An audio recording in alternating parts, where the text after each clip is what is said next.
नवनिर्वाचित सैनिक क्षत्रिय माली समाज के अध्यक्ष कृपाराम देवड़ा व कार्यकारिणी सदस्यों ने दरगाह हजरत सूफी हमीदुद्दीन नागौरी की जियारत के लिए पहुंचे।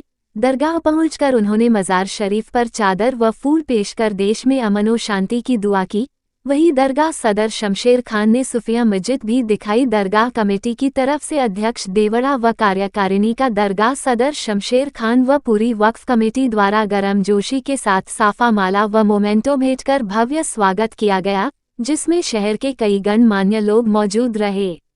इस अवसर पर अध्यक्ष कृपाराम देवड़ा ने सभी लोगों को संबोधित करते हुए कहा कि सभी धर्मों के लोगों को एक दूसरे के धर्मों का आदर करना चाहिए व भाईचारे को बढ़ाने का संदेश दिया। पार्षद मकबूल अहमद अंसारी ने सूफी साहब की जीवनी पर प्रकाश डालते हुए बताया कि हमें सूफी साहब के जीवन से यह शिक्षा मिलती है कि हर प्राणी पर रहम करना चाहिए व बेजुबान की सेवा करनी चाहिए। आपस में जात पात व धर्मों से ऊपर उठकर भाईचारा बनाए रखना चाहिए। इस प्रोग्राम में गुर्जर समाज के अध्यक्ष हीरालाल गुर्जर, चेनार सरपंच योगेंद्र सोलंकी, मनीष कच्छावा, कैलाश जी, नरेंद्र पवार, धर्मेंद्र पवार, कृपाराम टाक, देव किशन सोलंकी, कालूराम सोलंकी, उपसभापति सैयद सदाकत सुलेमानी, आबिद हुसैन, उस्मान खान, मोइनुद्दीन बेहलिम, अब्बास खान, वहीद मुल्तानी, बुलाकी खान, मजीद खान, आरिफ गोरी, हमीद गोरी, तबरेज खान, नौशाद बागवान, शौकत खान, शकील ताकली, मोहम्मद याकूब, मोहम्मद असलम, उमर सोनी, अहमद हसन बासनी, इलियास गोरी व कई शहरवासी मौजूद रहे।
दरगाह सदर के अपने मुन्ना भाई, शमशेर खान जी, वाइस चेयरमैन साहब, सभी मेरे पिता तुल्य बुजुर्गों भाइयों हमारे साथ में विराजे हुए हैं, सबको मेरा राम राम, सलाम वालेकुम।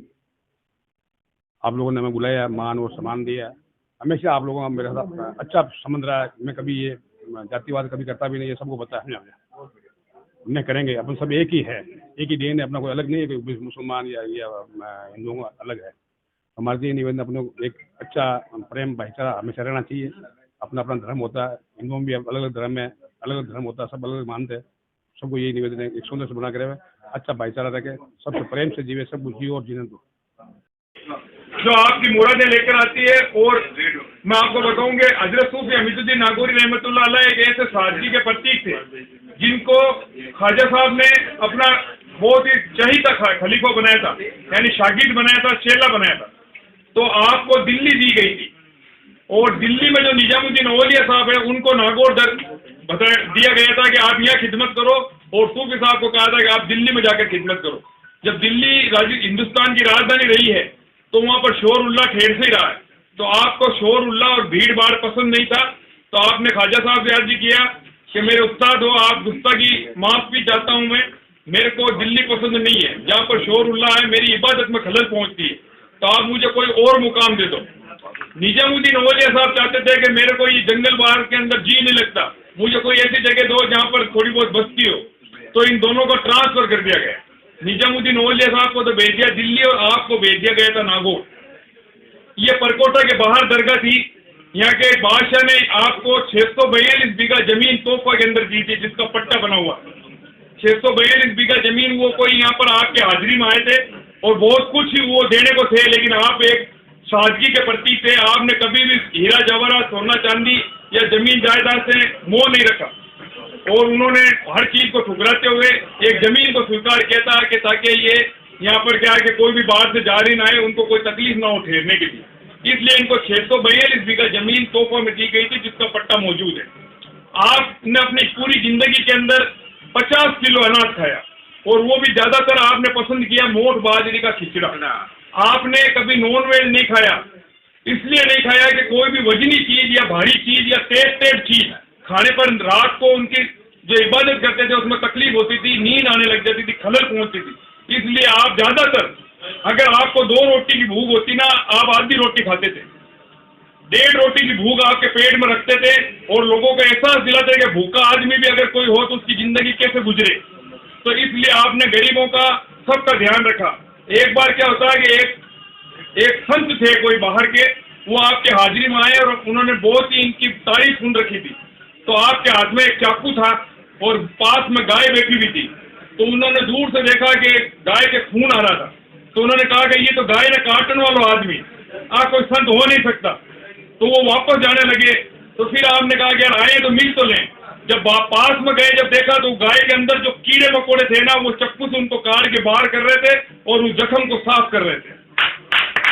तो वो देखकर हैरत अंदाज हो गया। उन्होंने कहा कि ओहो, आप तो वास्तव में बहुत बड़े संत हो और जीवों पर दया रखने वाले हो। तो ऐसे शख्सियत की ये दरगाह है जिसमें आप तशरीफ लेकर आए हैं। आप लोगों का तहे दिल से स्वागत है, और जिस तरीके से आपने आपकी मन की मुराद यहाँ पर आकर मांगी है, भगवान से दुआ करता हूँ जिनका जो धंधे